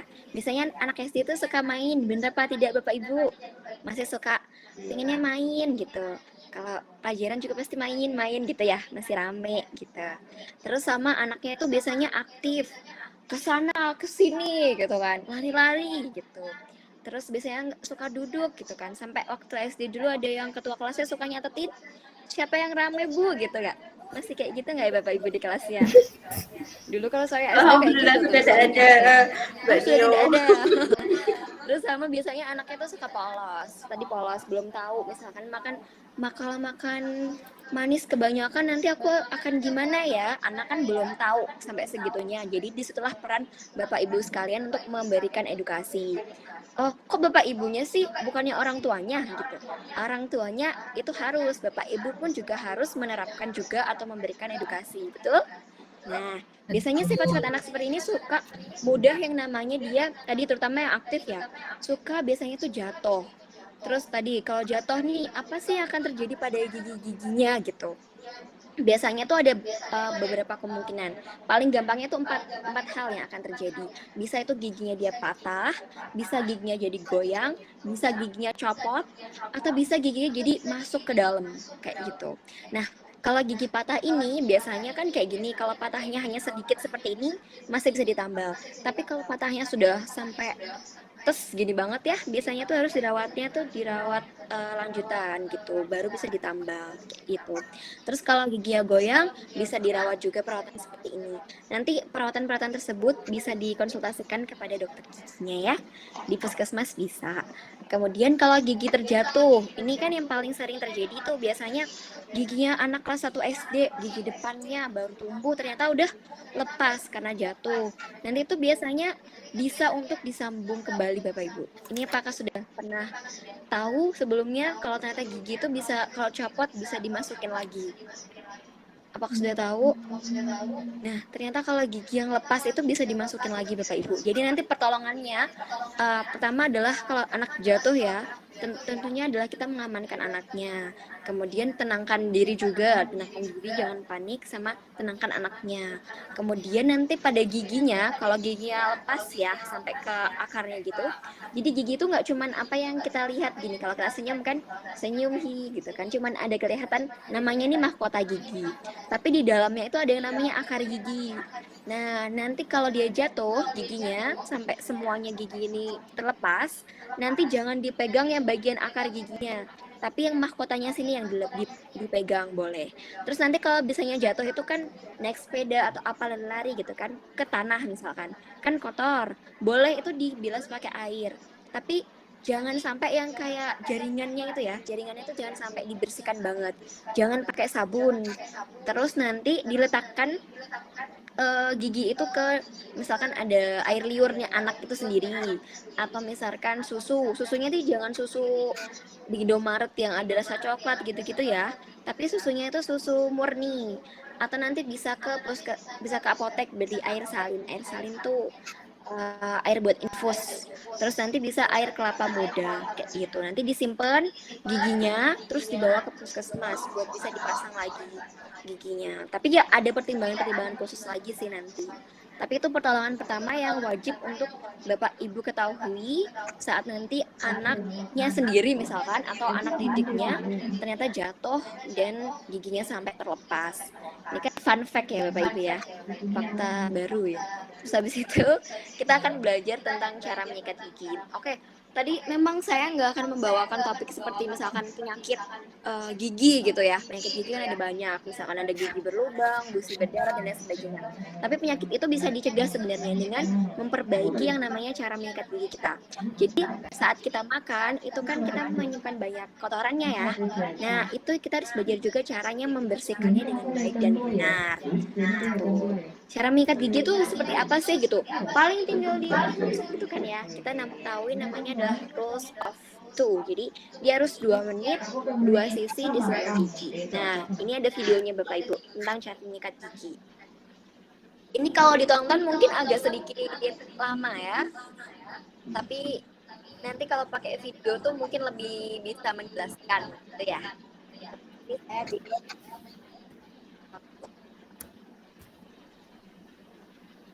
ini akan jelaskan gigi ya Bapak Ibu ya.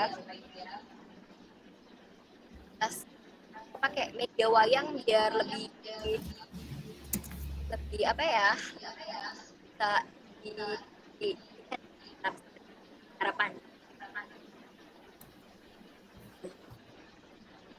Ini asik sikat giginya ya. Harinya soalnya jadi jangan lupa untuk ukur, terus pakai pasta giginya. Jadi yang disikat itu dari atas ke bawah. Jadi sikat gigi itu harus 2 menit. Enggak usah Mas, itu loh. 2 menit. Mbaknya tuh 2 menit kayak memang yang pakai lama, tapi alat itu memang peraga enggak nih? Enggak pakai. dia tuh Enggak dari usah ke depan atas. Enggak kelihatan bersih soalnya. ke Coba bawah, Ibu lipat. bersih ke Mbaknya bawah, kan bersih ngasih ke contoh tuh. bawah. Kalau yang dari Mohon bawah maaf Bu berarti Dokter enggak dari kelihatan. bawah ke atas. Kalau yang depan itu Dia itu sikatnya pakai kayak ini gitu, tapi jadi enggak kelihatan sesuai apa dengan lekuk hidungnya. giginya. Tapi Tuh. nanti kalau dari belakang sini baru yang bulat-bulat, bulat. Mohon maaf, Dokter Nio. Alat peraganya kurang kelihatan, jadi mungkin agak bisa naik kayak gitu. Nah, kelihatan. Nah, kelihatan kita. Oke, siap. Oke, nanti kita praktek lagi. Ini kan sudah videonya sudah ya sampai selesai. Nah, gigi itu hanya berganti satu kali seumur hidup. Jadi harus dijaga. Dan gigi itu nggak bisa yang namanya regenerasi atau dia memperbaiki. Jadi gigi itu kalau sudah rusak, dia nggak bisa jadi balik lagi gitu. Jadi itu harus dijaga banget giginya ya, Bapak Ibu ya. Terus ini tentang cara sikat gigi. Jadi kalau ini diterapkan lebih gampangnya adalah kita pakai cara meringis sama cara dibuka A gitu ya. Jadi bisa banget buat Bapak Ibu pelajari dan diajarkan ke anaknya sendiri, anak tetangganya, atau anak didiknya. Nah, nanti itu caranya adalah pertama kan pasta giginya harus sebiji jagung. Jangan banyak-banyak. Jangan nanti semua pasta giginya di ini ya, biar ngemat juga. Nah, caranya nanti kan kalau meringis gini bilang I, nanti kan kelihatan gigi depannya sini sama gigi yang ketutupan dengan pipi. Nah, kalau gigi depannya sini disikatnya itu gini, jangan gosok-gosok kayak gini ya. Jangan kanan kiri, tapi atas bawah, atas bawah. Jadi harus ngikutin kontur giginya biar nanti enggak jadi gigi yang sensitif dan ngilu. Karena kalau kayak gini di kanan kiri itu kayak kita mengabrasi gigi, jadi nanti giginya malah jadi kuning, terus jadi gampang sensitif. Nah, nikatnya dari atas ke bawah, kalau yang bawah dari bawah ke atas. Terus abis itu gigi yang ketutupan pipi, ini caranya bulat sama kayak Upin Ipin ya. Bulat. Dia dari belakang ke depan, dari belakang ke depan. Terus habis itu nanti dia sudah bilang kan kelihatannya permukaan gigi yang buat ngunyah sama nanti lidah dan lain sebagainya. Nah, kalau permukaan gigi ini disikatnya dari belakang ke depan. Jadi konsepnya adalah membuang kotoran itu untuk keluar. Jadi harus dari belakang ke depan kayak gitu. Terus abis itu kalau misalkan yang sering keselip gitu ya, keselip makanan itu berarti caranya dicungkil, kayak mencongkel gitu loh. Prinsipnya adalah mengeluarkan kotoran tersebut. Terus abis itu yang terakhir adalah lidah dan juga kumur. Selesai. Nah, kalau kumur itu sendiri ada beberapa pasta gigi yang memang dia bisa untuk enggak dikumur, ada yang harus kumur kayak gitu. Terus abis itu ini contoh-contoh penerapannya ya kalau ke anak didik. Jadi nanti ada menjaga kesehatan gigi dan mulut di sekolah. Bisa pakai tadi misalkan pakai levet itu ditempel, atau nanti bisa juga anak dibikin yang namanya diari. Nah, diari sikat giginya. Jadi nanti dia bisa nyontek tuh saya 21 hari ini sikat giginya berapa kali. Di tracking kayak gitu Bapak Ibu. Itu bisa membantu banget, salah satu aktivitas tambahan dan juga untuk melatih yang namanya dia tanggung jawab pada dirinya sendiri. Nah, ini salah satu contohnya. Mungkin kan tadi main role play. Ini bisa diterapkan pada anak kelas rendah ya, berarti ya. Kelas 1 sampai 3. Jadi nanti anaknya ini belajar tentang gimana sih pentingnya itu sikat gigi gitu. Sikat gigi itu konsepnya seperti apa. Jadi dia main role play gitu. Jadi kan anak ini nanti bertiga misalkan atau lebih, dia adalah gigi. Ini ada kayak semacam lap gitu ya, berarti udah ada di atas gigi. Terus sama ada ini dia kan ada di sebelah sininya nih, di antara siklus dan sikunya ini adalah ibaratnya makanan yang sering keselip kayak gitu. Nanti Bapak Ibu bisa mempraktekkan itu sendiri, mengatakan bahwa kalau disikat ternyata nanti kotorannya bisa keluar loh gitu. Jadi ini pakai yang namanya dental floss atau benang gigi. Benang gigi itu untuk membersihkan yang sering keselip tuh. Jangan tusuk gigi ya. Tapi kalau benang gigi ini aman. Nanti kalau dia nanya benang jahit gimana? Jangan, benang jahit itu dia lebih keras. Nah, jadi kan anak-anak senang dia tentang teori-teori yang bayangkan kan dia masih belum bisa, jadi harus konkret gitu kalau anak kelas rendah gitu ya. Terus ini untuk media ini boleh Bapak Ibu gunakan. Ini saya yang buat, jadi ada beberapa gitu ya. Boleh Bapak Ibu gunakan. Untuk linknya ada di sini. Nanti mungkin bisa ditaruh linknya ada di kolom komentar ya. Terus boleh lanjut ke sesi selanjutnya. Mungkin sekian dari saya. Hanya sampai di situ aja cuap-cuapnya ya. Mungkin ada yang mau bertanya, nanti selanjutnya saya kembalikan ke moderator kepada Bapak Anwar nggih. Monggo. Terima kasih. Ya, terima kasih atas pemaparannya. Luar biasa sekali ya. Semoga kita bisa lebih peduli lagi dengan kesehatan mulut dan gigi kita. Oke, boleh beri aplausnya buat pemaparan dari Dr. Nio. Jadi yang memakai media itu nggak hanya kita ya Bapak Ibu sebagai guru, tapi dokter gigi juga ternyata butuh alat peraga juga, butuh media juga ya. Baik, Bapak Ibu yang saya hormati, dari pemaparan tadi mungkin Bapak Ibu ada yang mau ditanyakan, silahkan saya buka 3 pertanyaan lagi. Kita masih ada waktu kurang lebih 30 menit ke depan. Silahkan bagi yang mau bertanya, saya persilahkan. Bunia gercep Bunia. Bunia, silahkan pertanyaannya Bunia.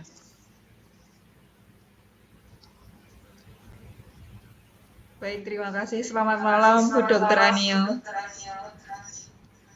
Tetap tidak bisa menyalakan video saya. Oke, terima kasih atas kesempatannya Bapak Moderator. Izinkan saya bertanya satu pertanyaan. Ini baru terjadi kemarin Bu Nio. Anak didik saya tepatnya itu giginya bermasalah. Oke. Nah, bermasalah ini dipanggil ke puskesmas tapi takut. Gitu. Pertanyaan saya, bagaimana cara mengedukasi anak ketika takut cabut gigi? Ini tidak hanya anak-anak sepertinya, orang tua juga takut ya. Nah, itu apakah ada resikonya? Kemudian kita menjelaskan yang menarik itu seperti apa sehingga anak-anak itu tidak ketakutan seperti itu. Tidak hanya anak, tapi juga orang-orang dewasa. Terima kasih, demikian pertanyaan dari saya, Ibu. Terima kasih. Ya, terima kasih Bunia pertanyaannya. Semoga nggak ada yang penasaran ya sama Bunia ya, dari tadi off cam terus. Iya, gitu dokter. Jadi bagaimana cara mengatasi anak-anak yang takut ke dokter gigi nih? Ya, terima kasih pertanyaannya Bunia ya. Ini sambil konsultasi juga ya. Jadi kalau saya kenapa ya banyak takut banget sama dokter gigi gitu. Padahal dokter gigi kan nggak gigit ya. Malah pasiennya biasanya yang gigit dokternya. Gigit tangan. Nah, kalau misalkan gimana sih caranya supaya dibujukin ya, supaya nggak takut ke dokter gigi. Jadi tentunya dokter gigi itu sendiri kita belajar manajemen penanganan pada anak. Nah, tapi kita harus dibantu sama orang tuanya atau orang yang di dekatnya. Dibantunya gimana? Dibantunya ada namanya sounding atau bilang ke anak bahwa dokter gigi itu tidak jahat. Dokter gigi itu tidak membuat gigi kamu nantinya sakit. Biasanya kan anak itu datang ke dokter gigi, kan keluhannya gigi udah bengkak tuh. Kan perawatan yang akan dilakukan dokter gigi adalah tentunya membersihkan gigi tersebut supaya tidak bengkak. Nah, biasanya anaknya kan sakit, tapi jadinya orang tuanya seringnya kayak, tuh kan kamu ke dokter gigi, jadinya gigi kamu sakit gitu. Padahal gigi anak tersebut memang sudah sakit dari awal gitu kan, karena tadi jaganya tidak benar, tidak bisa sikat gigi, makannya sembarangan gitu kan. Akhirnya persepsi tersebutlah yang membuat anak itu jadi takut kalau ke dokter gigi.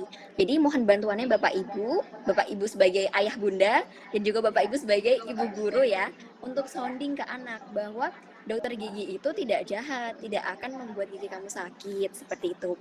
Dan cabut gigi itu kalau buat anak-anak ya, memang ada 2 jenisnya, nanti yang pakai dingin-dingin atau yang pakai es gitu, atau nanti terpaksanya disuntik.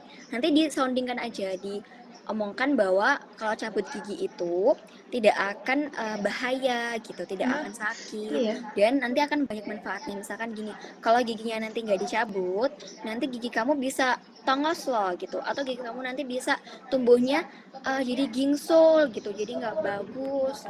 Nanti kalau anaknya nggak apa-apa, gingsul kan manis gitu, atau gingsul kan gini ya, justru nanti kalau gingsul itu kena ke bibir, kena ke sini, biasanya itu sakit, suka kayak bikin sariawan dan lain sebagainya. Jadi pertolongannya adalah dokter gigi itu tentunya bisa memanajemen anak, tentu bisa, kita ada pembelajarannya, tapi harus ada perlu bantuan dari orang tuanya, bantuan untuk ngebujukin di awal gitu, ngebujukin bahwa ke dokter gigi itu nggak akan bikin kamu sakit gitu, karena dokter gigi itu penolong gitu kan ya, jadi kita tuh nggak akan membuat kamu tersiksa kok gitu. Nah biasanya itu kalau diajak ke dokter gigi, entah ini di puskesmas, coba ya bilang ke dokter giginya untuk jangan cabut gigi dulu misalkan, ke dokter gigi, nanti perkenalan ke dokter giginya dulu boleh, kayak kenalan dulu sama dokter giginya, kenalan dulu sama kursi giginya. Jadi kalau di dokter gigi nanti ada kursi gigi, itu jadi kita kenalan dulu gitu sama. Jadi anak itu pas pertama kali ke dokter gigi, kenal dulu aja nggak apa-apa. Oh, dokter giginya kayak gitu ya, nggak serem kok, nggak gigit kok gitu kan ya, nggak jahat gitu. Kenalan dulu, nanti baru disondingkan lagi ke anak. Nanti gigi kamu yang udah goyang ini harus dicabut ya, harus dibantu dilepas ya, biar dia karena dia nggak bisa lepas sendiri gitu, harus dibantu untuk dilepaskan. Itu kayak hal-hal seperti itu harus dibantu untuk ngomong ke anaknya sebagai orang tua. Kayak gitu. Nanti anaknya lama-kelamaan akan dia tahu manfaatnya nanti seperti apa, dan persepsinya dia itu jadi nggak akan sejelek itu, kayak gitu. Mungkin seperti itu Bu Nia, apakah sekiranya sudah menjawab pertanyaannya? Oh, baik. Ya Bu Nia, ada tanggapan Bu Nia dari jawaban Ibu Nio tadi? Oh, terima kasih, sangat mengedukasi sekali nggih Ibu. Bahwasanya memang kita itu harus memberikan hal positif ya yang kita tanamkan ke anak. Jadi anak tidak takut, begitu juga dengan orang dewasa, bahwasanya mencabut gigi itu tidak begitu menyeramkan gitu nggih. Oke, karena tidak jarang juga saya dulu pernah cabut gigi dan takut tuh. Karena ada pertimbangan resiko atau dan yang lain, apalagi kita harus meyakinkan anak bahwasanya cabut gigi itu tidak apa-apa. Karena kita dengan dokter yang ahli seperti itu. Terima kasih atas jawabannya. Ya, terima kasih Bu Nia atas tanggapannya, terima kasih Bu Dr. Nio atas jawabannya. Jadi mungkin kita bisa mensugesti yang positif ya sebelum anak-anak itu pergi ke dokter gigi. Baik Bapak Ibu, ada yang bertanya lagi? Masih ada waktu kurang lebih 20 menit sebelum kita tutup webinar malam hari ini. Bu Isna, boleh bertanya kok Bu Isti? Oh iya, Bu Indah, mau bertanya, silakan. Saya mau bertanya. Oke. Ya, terima kasih atas waktunya Pak Anwar. Saya sebagai ibu, sebagai ibu dan juga bu guru, saya juga sebagai ibu di rumah. Ini ada mau konsul, boleh ya Bu Dia? Iya, anak saya itu yang Sabina itu kan dia sudah berumur 2 tahun ya, 2 tahun. Dia masih suka ini ngedut dan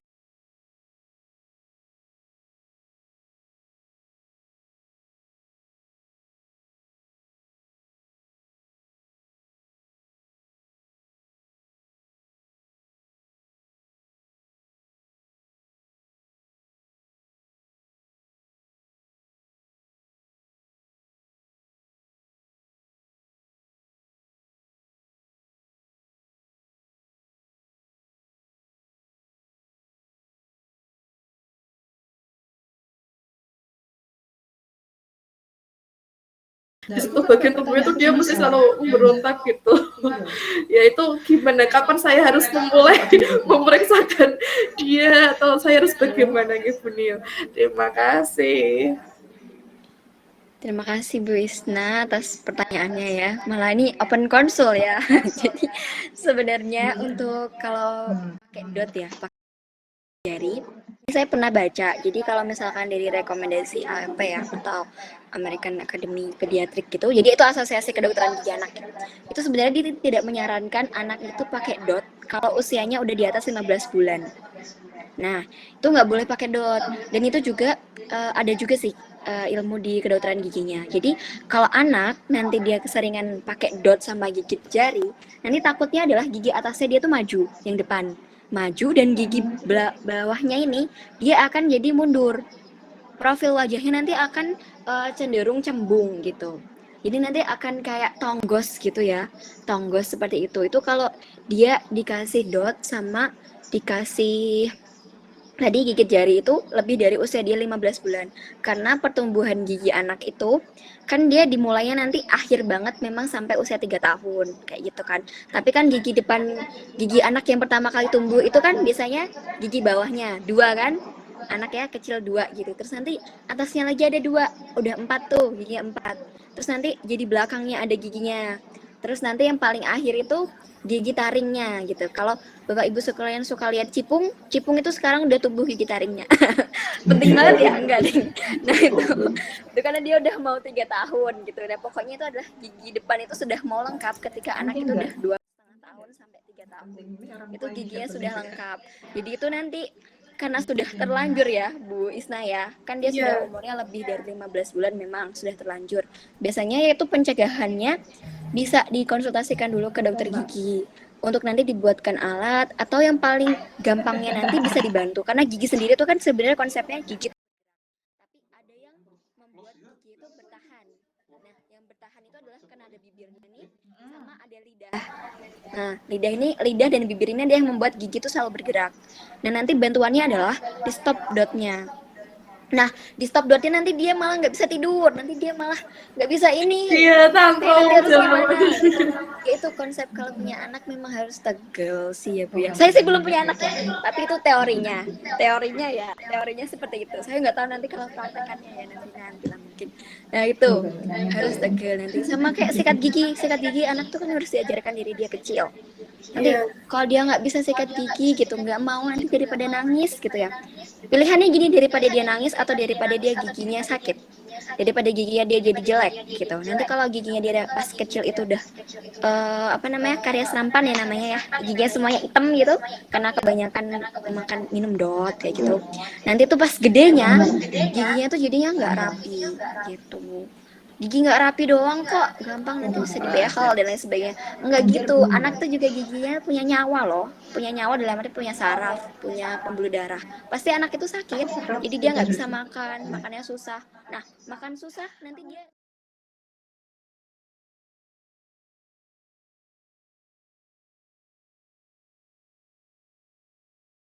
terus nanti dibantu buat giginya agak didorong-dorong gitu ya, mumpung giginya itu masih gigi anak gitu, belum gigi dewasa. Kan kalau gigi dewasa nanti pas dia TK ya, kelas 6 tahun gitu.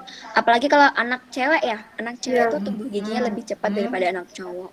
Jadi nanti mungkin gigi permanennya bisa tumbuh dari umur 6 tahun gitu sampai ke 7 ya. Perawatannya seperti itu Bu, paling benar nanti ya dihilangkan dulu yang menyebabkan dia sebelum terlanjur jadi giginya nanti maju gitu. Sebelum terlanjur, kan udah terlanjur nanti kalau udah 3 tahun lebih gitu ya Bu. Mungkin seperti itu. Bisa dikasih afirmasi positif tadi sama dikasih reward gitu. Misalkan kalau kamu nanti bisa nggak ngedot gitu, nanti dikasih kayak gitu. Sama bisa juga diterapkan punishment gitu. Misalkan kayak kalau kamu tetap ngedot nanti gimana gitu. Mungkin ya itu kan parenting ya. Cuman saran saya adalah jangan dipakai dot lagi karena memang sudah lebih dari 15 bulan seperti itu. Apakah sudah menjawab Bu Isna? Ya mungkin tuh paling susah itu Bu, nggak ngedot itu. Ya, tapi terima kasih ya atas penjelasannya. Jadi saya tuh udah bingung ya, memang harus itu ya dotnya dihilangkan dulu. Ya terima kasih. Ya, terima kasih Bu Tia. Saya mungkin bacakan pertanyaan yang dari kolom chat dulu ya Bu Tia. Siap. Oke, baik. Ada pertanyaan Dokter Nio dari chat dari Pak Muhammad Jangkar. Izin bertanya Bu Dokter, penanganan yang benar terkait anak yang jatuh dan giginya terlepas. Mohon pencerahannya, seperti itu. Iya, terima kasih pertanyaannya Pak Zankar. Tadi saya sedikit menyinggung ya memang tentang penanganan gigi lepas gitu, karena banyak saya dengar gitu kan. Jadi kalau gigi lepas itu sebenarnya dia bisa dimasukkan lagi gitu ya. Jadi itu tapi harus yang namanya beberapa hal dipertimbangkan. Yang pertama adalah tentang penyimpanan gigi tersebut setelah dia lepas. Jadi kan kalau gigi lepas tuh biasanya orang itu nggak sadar kalau giginya lepas. Biasanya kan kalau anak jatuh, yang ditolong kan tetap anaknya dulu kan. Nggak mungkin kan nanti kayak, coba kamu meringis dulu. Giginya ada yang lepas, giginya di mana? Giginya di mana? Gitu kita cari giginya. Kan nggak kayak gitu ya biasanya ya. Orang kan biasanya kan kayak giginya lepas gitu, anaknya nangis dulu, yang tolongnya pasti anaknya dulu. Nggak mungkin mencari giginya gitu. Tapi kalau giginya kelihatan, gigi itu diambil. Tapi diambilnya itu adalah kebagian yang namanya akar giginya. Jadi nih modelnya ya. Kan kalau misalkan gigi depan lepas, nih lepas. Nah, lepas. Nih, gigi lepas. Gigi kan yang akan terlihat adalah mahkotanya sama ada akarnya. Nanti kalau giginya lepas, teng gitu ya, lepas. Nanti yang dipegang adalah mahkota giginya di ujung sini. Jangan di akar giginya. Kalau di akar giginya nanti takutnya infeksi. Terus nanti takutnya di sini kotoran dan lain sebagainya. Nanti kan kalau lepas biasanya ada daging-daging gitu ya. Itu jangan dibersihkan, jangan disikat semuanya sampai putih kayak gini, jangan. Justru kalau dia ada daging-dagingnya, ada kayak darah-darah sedikit gitu nggak masalah. Tapi nanti kalau dia jatuhnya di tanah misalkan yang kotor, dicuci pakai air boleh. Air yang mengalir aja. 10 menit maksimal. Jangan sampai bersih semuanya. Nanti kalau sudah dia disimpannya di mana? Paling gampang ditemukannya sih mungkin ke apotek ya. Ke apotek beli yang namanya cairan infus atau salin, direndam di situ. Kan atau bisa disimpan di air liur sebenarnya. Tapi kan gimana? Air liur masa mau anaknya udah sakit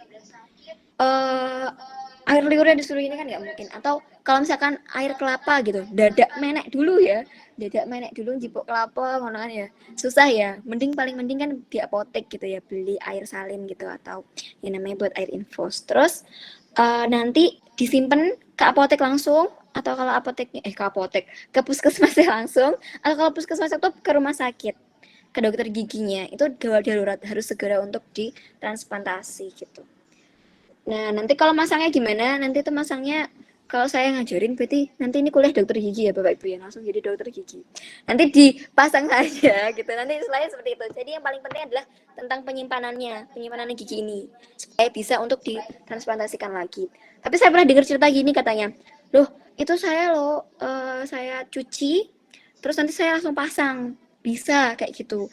Bisa kok, ternyata bisa. Nah, kayak gitu menurut saya adalah tentang kehokian.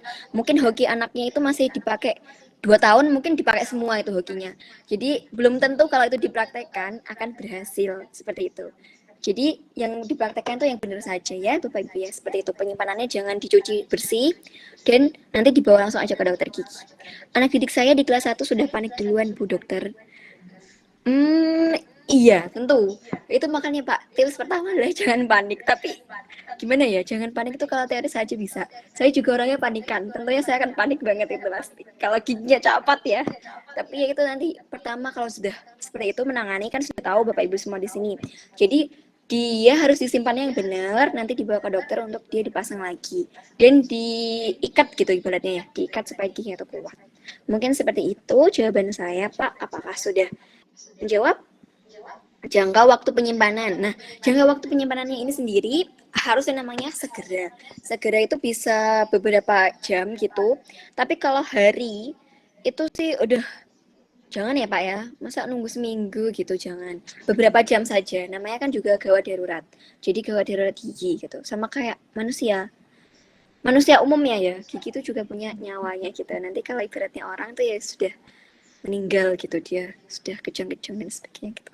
Wah, ini kok saya kayak ngelawak ya. Tapi itu benar ya, ngelawak tapi itu serius. Oke, seperti itu. Mungkin gimana Pak, apakah sudah menjawab? Beberapa jam saja sih waktunya. Atau menit. Pak Zankar, saya rasa cukup ya. Ya, karena antusias pembahasan kesehatan gigi dan mulut ini sangat luar biasa. Bu Tia, mohon maaf karena waktunya sudah. Oh, ada yang bertanya lagi malahan. Bu Ani mohon izin satu pertanyaan lagi atau kita tutup webinar malam hari ini? Bu Nio masih mau jawab? Oke, boleh Pak, satu aja ya, satu lagi. Laris, Dr. Nio. Wah, Laris, iya nanti kalau praktek semoga Laris juga ya. Nanti Amin. Baik, satu pertanyaan lagi. Saya baca lagi ya dari kolom chat dari Bu Anna Rizpika.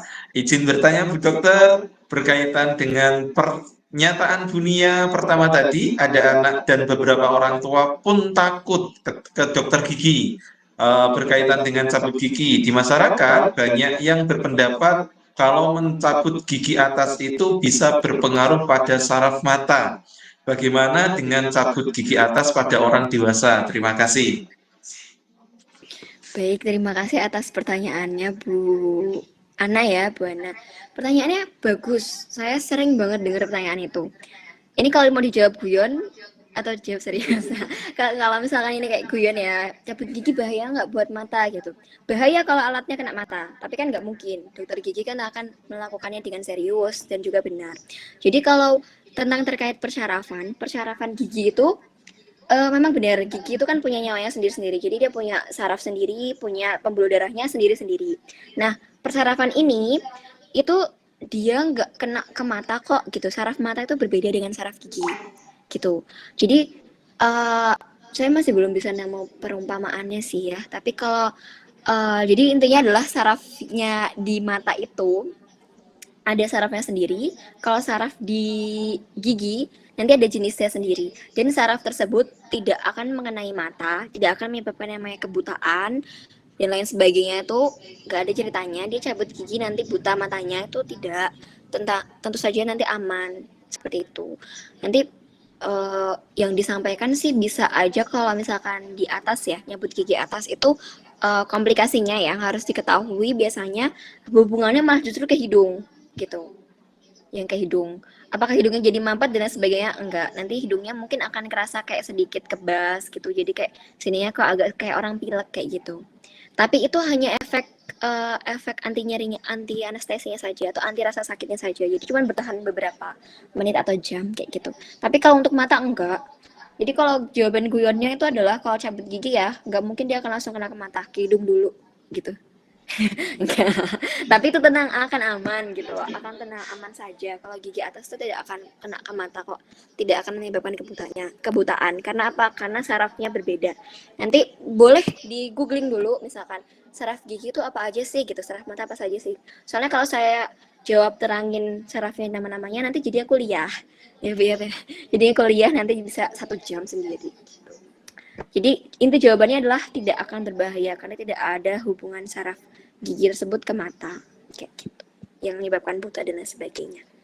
Ngoten nggih, apakah sudah menjawab Bu Ana? Nggih, sudah. Terima kasih Bu Dokter. Nggih, sami-sami Bu Ana. Nggih. Terima kasih juga Bu Ana, Bu Dokter atas pertanyaan jawabannya. Baik, saya rasa kami cukupkan ya untuk pertanyaan kita malam hari ini. Karena waktu sudah menunjukkan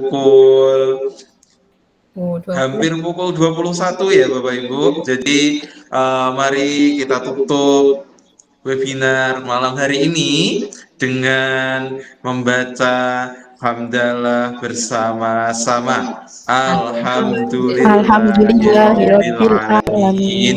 Baik Bapak Ibu yang saya hormati, demikian rangkaian webinar kita malam hari ini tentang berbagi praktik baik penggunaan media pembelajaran yang menyenangkan dan kesehatan gigi bagi peserta didik dan pendidik.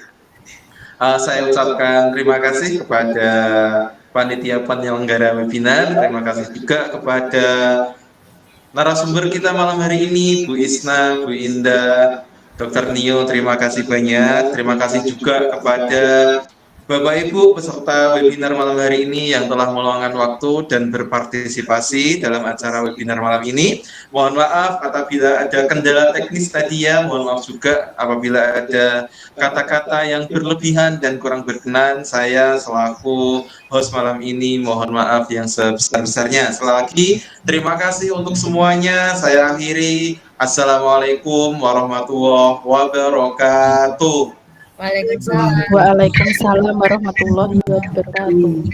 Terakhir SD Negeri Telogomu 02 maju jaya ya. Terima kasih semuanya. Selamat malam, selamat beristirahat Bapak Ibu semuanya.